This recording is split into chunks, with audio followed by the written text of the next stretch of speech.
எதை நாம் குர்பானிக்காக நாம் கொடுக்க வேண்டும் என்று சொன்னால் எல்லோருக்கும் தெரிஞ்ச விஷயம், ஒட்டகம், மாடு, ஆடு, இந்த மூன்று தான் இந்த கால்நடைகள்ல இந்த மூன்று தான் குர்பானிக்குரிய பிராணிகள். ஹதீஸ்கள்ல வலியுறுத்தி சொல்லப்பட்டிருக்கிறது. பெருமானார் ஸல்லல்லாஹு அலைஹி வஸல்லம் அவர்கள் சொன்னாங்க, லா தத்பஹு இல்லா முஸின்னத்தன், முஸின்னாவை தவிர நீங்கள் குர்பானி வேற எதையும் கொடுக்காதீர்கள். இல்லா யஅஸுர அலைக்கும், உங்களுக்கு அது கிடைக்கவில்லை என்று சொன்னால், அதை கிடைப்பதில் உங்களுக்கு சிரமமாக இருக்கும் என்று சொன்னால், ஃபதத்பஹு ஜஸஅத்தம் மினல்லாஹி, செம்பரி ஆட்டிலிருந்து, அதாவது ஜஸா அப்படின்னா 6 மாத குட்டிக்கு சொல்லுவாங்க.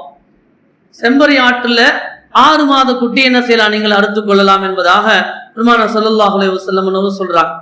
அப்ப முஸின்னா அப்படின்னு என்ன அர்த்தம் அப்படின்னா, ஒட்டகத்துல 5 வயது பூர்த்தி, பல்லு விழுந்ததுக்கு சொல்லுவாங்க அசல்ல அகராதி பிரகாரம்.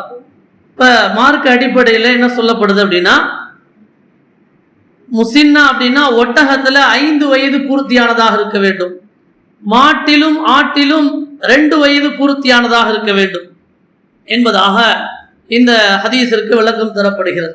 வேறு ஒரு ஹதீஸில் ஆட்டிலே 1 வயது உடைய ஆடு கொடுக்கலாம் என்பதாக சொல்லப்பட்டிருக்கிறது. ஆகவே அதை அடிப்படையாக கொண்டு மார்க்க அறிஞர்கள் ஒட்டகத்திலே 5 வயது பூர்த்தியாக இருக்க வேண்டும், மாட்டிலே 2 வயது பூர்த்தியாக இருக்க வேண்டும், ஆடாக இருக்கும் என்று சொன்னால் அது 1 வயது பூர்த்தியானதாக இருக்க வேண்டும்.